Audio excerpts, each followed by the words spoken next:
तो इस एपिसोड की शुरुआत होती है शाओ क्वेन से, जो कि वाई गोंग से मिलता है। वाई गोंग कहता है जो प्रिंस यू है ना, वो ब्लड बुक लेके ना राजा के पास यहाँ पे पहुंचे थे। मैंने कहा भी था ब्लड बुक क्या होता है मुझे मालूम यहाँ पे नहीं है। वाई गोंग बताता है ब्लड बुक समझो ऐसा बुक होता है जिसमें तुम लिख के लेके जाओ कि भाई इसने ऐसा ऐसा मेरे साथ यहाँ पे क्राइम किया, मुझे नहीं आया यहाँ पे दो। तो अपनी बेटी के बारे में लिख के लेके गए थे कि ऐसी ऐसी बात यहाँ पे थी कि मेरी बेटी के साथ ऐसा ऐसा हुआ, मुझे न्याय चाहिए। तो हमारा शाओ क्वेन कहता बोलो तो राजा ने क्या किया।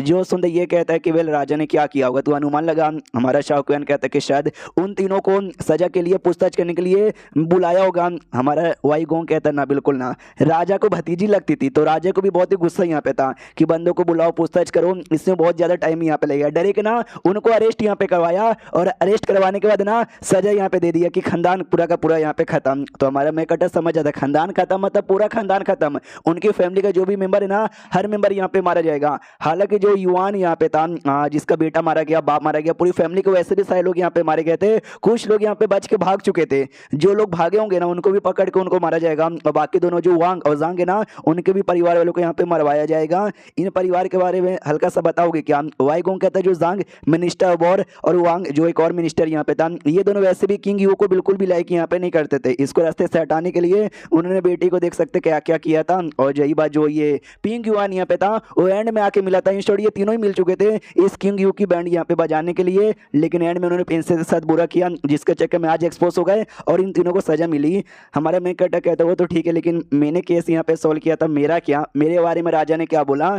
ये कहता राजा ने क्या बोला, उन्होंने बोला देखते हैं। हमारा शाओ क्वेन भी लाइक देखते हैं, अबे देखते हैं। मुझे लगा मेरे से खुश हो जाएंगे, इनाम देंगे, सजा वजा कंप्लीटली माफ कर देंगे, लेकिन देखते हैं अभी ये क्या बात हुई। अब यहाँ पे आते किसी मिस्टीरियस आदमी की ओर। अभी ये आदमी या फिर औरत है आई डोंट नो, मुझे तो औरत यहाँ पे लग रही है मिस्टीरियस ही, जिसका चेहरा दिखाई नहीं गया है। एक लेटर यहाँ पे लिखती है या लिखता है और उसमें ये लिखा होता है कि डियर मास्टर। तो फाइनली ये जो प्रिंसेस का केस है ना वो एंड पे आ चुका है। मिनिस्टर ऑफ साइट ने हमसे बहुत पहले कहा भी था हमारे साथ हाथ मिलाना यानी शेर के साथ पंगा लेने के बराबर है, और कहीं ना कहीं उसकी बात यहाँ पे सच निकल गई। एक साल पहले मोंग के साथ और प्रिंसेस के साथ क्या हुआ था मैंने अपने आंखों से यहाँ पे देखा था, और बाद में मैंने ही मदद यहाँ पे की थी मोंग की उसकी डेड बॉडी में पावर लौटाकर बदला लेवाने के लिए। हालांकि अपना पूरा बदला यहाँ पे ले नहीं पाया, लेकिन जो मेन गुनहगार है ना उन मेन गुनहगार को सजा यहाँ पे बहुत ही जल्दी मिल जाएगी।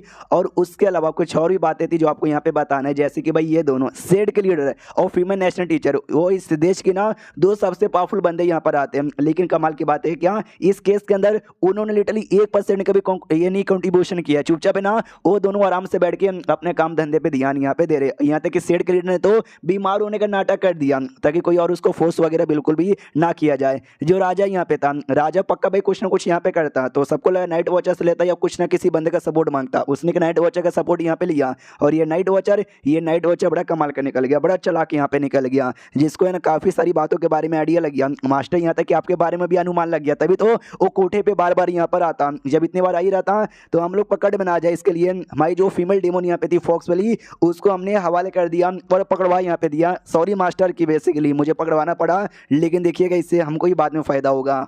और एक बार जो मिनिस्टर ऑफ साइट यहाँ पे था अरुइज वो जो कि हमारे मेकट के एकदम पीछे पड़ गया, हमारे मेकट ने एकदम अच्छे से प्लानिंग बना के दोनों बाप बेटे की बैंड यहाँ पे बजवाई थी, उसके बारे में वो बात करते हैं। मिनिस्टर ऑफ साइट उसका जो बेटा ना बड़ा समझदार अय्याश यहाँ पे था, हल्के उसके बाप के जो करतूत है ना उसके बारे में बेटे को ज्यादा आइडिया यहाँ पे नहीं था, जिसके चक्कर में बेटे से गलती यहाँ पर हुई थी, बाप से भी गलती यहाँ पर हुई और अभी के दोनों टपक चुके हैं। हाँ तो मैं आपको 4 इंपॉर्टेंट बातें ना डिटेल में ऐसा इंफॉर्मेशन बताना चाहता हूँ, ये बताना चाहती हूँ, जिसमें से सबसे पहले इस मिनिस्टर साइड जुओ के बारे में था। जब इसने टैक्स का पैसे घपला यहाँ पे किया था, ये चाहे तो किसी और एरिया में जाके घपला यहाँ पे कर सकता था, लेकिन जो कैपिटल सिटी था ना वहीं पे नदी के बारे में किया था। ये समझदार बंदा था, कभी गलती करता नहीं था, लेकिन उससे ये गलती यहाँ पर हो गई थी, जिसके चक्कर में बाद में इसने अपने बेटे को भी नहीं बताया, बेटे ने और गलतियां यहाँ पे की और दोनों बाप बेटे की गलती के चक्कर में दोनों बाप बेटे प्लस इनकी पूरी फैमिली मारी गई। ये पहली बात है। सेकंड बात है, ऐसा हमको खबर यहाँ पे मिली थी कि उसने बुरा काम कर करके 1 मिलियन से ज्यादा ना सोने के सिक्के कलेक्ट करके अपने घर में रखे थे, लेकिन जब दोनों बाप बेटे मरे, जब इनके घर यहाँ पे चेक कर लिया गया 1 मिलियन छोड़ो भाई 1 लाख भी सोने का सिक्का यहाँ पे नहीं मिला। तो सोना गया तो गया कहाँ। अब आते तीसरी खबर की ओर, जो कि है सेड का लीडर ना उसके डिसाइपलों को लेकर, जिसमें से ये जो वाई है ना उसकी सबसे छोटी डिसाइपल मानी जाती है, लेकिन यहाँ पे आते एक मिस्टीरियस सी बात, सबसे छोटी छठी डिसाइपल मानी जाती है, लेकिन जब हमने साइड सारे डिसाइपल के बारे में पता किया तो पता चला टोटल 5 ही यहाँ पर है। अगर जब 5 ही डिसाइपल है तो इसको 5 भी कहना चाहिए, इसको छठी का वो कहते हैं, यानी कोई एक और डिसाइपल या तो ये छुपा रहा है या नहीं तो कुछ ना कुछ तो बात होगी। और चौथा, वो जो बंदा यहाँ पे मारा गया था जेल के अंदर जिसने सॉल्ट पीटर खदान है ना उसको यहाँ पे ढूंढा था, उसको बीच लोगों ने यहाँ पे मरवाया यार। बीच लोग भी नहीं सब करके जो भी इल्जाम है ना जेन वाई की ओर यहाँ पे डालना चाहते हैं। जेन वाई क्योंकि उसके बीच में राजा के बीच में बिल्कुल भी यहाँ पे जमती नहीं है। लोगों को ऐसा लगेगा जो जेन वाई है ना उस जेन वाई राजा को ऐसे भी लाइक करता नहीं था, तो राजा की बैंड बजाने के लिए उसने पीछे से सपोर्ट लिया और ये सब किया वो सब किया। तो इसके बारे में बाद में बातचीत करते हैं। यही 4 इंपॉर्टेंट पॉइंट यहाँ पे था। इसके अलावा एंड में सबसे इंपॉर्टेंट बात आपको यहाँ पे बताना चाहती हूँ कि मैं एक आदमी के प्यार में यहाँ पे गिर चुकी हूँ जिसके प्यार में मुझे आना नहीं चाहिए था। इससे भाई एक बात कंफर्म हो जाती कि ये एक लड़की यहाँ पर है और ये जो लड़की यहाँ पर है ना कहीं हमारे मेकट के बारे में तो बात यहाँ पे नहीं कर रही और ये इसके प्यार में गिर चुकी है, तो कौन हो सकती है भाई? क्योंकि कोई एक लड़की नहीं है जो हमारे मेकट को लाइक यहाँ पे करती है, 3-4 यहाँ पर है, तो उनमें से कोई हो सकती है। फिर हो सकता है हमारे मेकट के बारे में बात ही नहीं कर रही है, ये कोई और यहाँ पर होगी। अब वापस से आते भाई कंक्लूजन की ओर जहाँ पे लेटर शायद अभी खत्म नहीं हुआ था। ये लेटर में और भी बातें लिखे जा रहे थे। जो केस का मामला था ना वही टैक्स का पैसों का वो सॉरी फेल हो गया। एंड में जुआ उसका बेटे के चक्कर में ना वो दोनों बर्बाद हो गए और वो वाला मामला निकल गया, मतलब वो निकल गया हाथ से, तो सॉरी वो तो गलती हो गई। लेकिन जो धमाके वाली बात यहाँ पे थी, धमाके के सामने पूरा किया, उसमें धमाका किया, वो आइटम हमने यहाँ पे निकाल लिया। अब कुछ समय का इंतजार कीजिए, मैं डिटेल में आपको और भी ज्यादा इन्फॉर्मेशन लिखती हूँ। और हमको लिटरली शॉर्टकट में राइटर ने पूरी बातें बताता है कि शुरू से लेकर अभी तक एग्जैक्टली हुआ क्या था। ये जो मिनिस्टर लोग तो उनका लफड़ा यहाँ पे चालू था जहाँ पे किंग यू बड़ा आगे जाने वाला था, जिसके चक्कर में बाकी लोग भी उसको लाइक यहाँ पे नहीं करते थे। बाकी को बस एक बहाना यहाँ पे चाहिए था इसको किस तरीके से बैंड बजाने के लिए। तो प्रिंसेस के बारे में आइडिया लगा, प्रिंसेस के साथ ऐसा ऐसा कांड उन्होंने यहाँ पे कर दिया जो कि डेमन किंगडम के वही लड़की ने जिसने लेटर अभी लिखा उसने यहाँ पे देख लिया। तो डेड बॉडी निकाली, उसको हेल्प यहाँ पे किया बदला लेवाने के लिए। वो तो बदला वहाँ पे लिवा रहा था। दूसरा जो मेन टारगेट इनका था वो आइटम जिनको चाहिए था वो आइटम लेने के लिए भी बहुत ही लंबी चौड़ी प्लानिंग यहाँ पे करनी थी। राजा बड़ा चालाक यहाँ पर है, लेकिन देश में सेवा पानी करने से ज्यादा उसको बस अपने आप को स्ट्रॉन्ग यहाँ पे बनाना था। वैसे में उसके नाक के नीचे से सामान ले जा पाना मुश्किल यहाँ पे था। तभी वो लोग मिनिस्टर ऑफ साइड से यहाँ पे मिले थे, वही जुओ से मिले थे, उसके साथ हाथ बात यहाँ पे मिलाया। उसके साथ हाथ मिलाने के बाद ना जो सॉल्ट पीटर था ना उसको हमने अंडर टेलीपोर्ट करवा दिया। डायरेक्ट गन पाउडर लाना डेंजरस हो सकता था, जिसके बारे में हमारे शाओके ने भी जब केस सॉल्व करा था अनुमान लगा लिया था। तो हमने सॉल्ट पीटर यहाँ पे मंगवाया। उसके बाद ना भाई वही जो बाकी तीनों फैमिली यहाँ पे थी उनके साथ भी मिले थे। उनके साथ मिलने के बाद ना वही धमाका बमाका यहाँ पे किया और जो सील आइटम था ना वो सील आइटम हमने चुरा लिया। और बाद में जो प्रिंसेस और मोंक केस है वो भी आगे आ गया, धमाका वाला केस और ये केस साथ में सॉल्व होने लगा। और ये धमाके का जो कांड है ना डायरेक्ट मिनिस्टर के ऊपर ना आ जाए इसके लिए उन्होंने बहुत सारे बंदे लोग से सपोर्ट लिया, जिसमें से ये बॉस भी यहाँ पे आता था।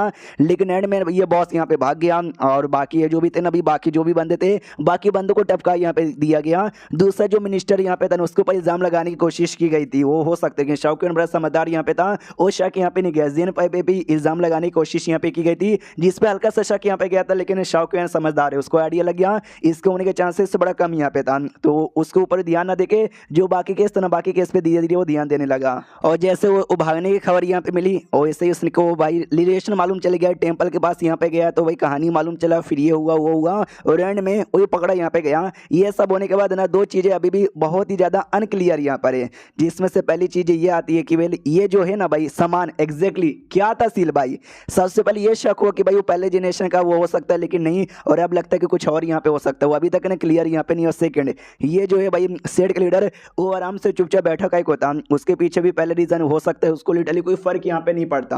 और सेकंड ये कि वेल मुझे कुछ करने की जरूरत ही नहीं, ऑटोमेटिक कर लेंगे, जब मेरी जरूरत पड़ेगी तो मैं आगे आऊंगा। इन दोनों में से कुछ हो सकता था, तो यही मामला था जो कि अभी के लिए नहीं पड़ गया और ये वीडियो भी यहीं पे खत्म हो जाता है। लेकिन जो मेन केस ये मिस्टीरियस बंदा कौन था जो लेटर यहाँ पे लिख रहा था एंड में पूरी जो कहानी बता रहा था कौन यहाँ पर है, सामान एग्जैक्टली क्या यहाँ पर है, वो अभी भी बाकी यहाँ पर है। देखते भाई उसके बारे में कुछ मालूम चलता है या फिर राइटर मामले को यहीं पर रफा दफा करके बाद में कभी कहानी निकालता है। जो कुछ होगा आगे देखने में मजा ही आएगा। तो मिलते किसी और वीडियो में, जब तक के लिए बाय बाय।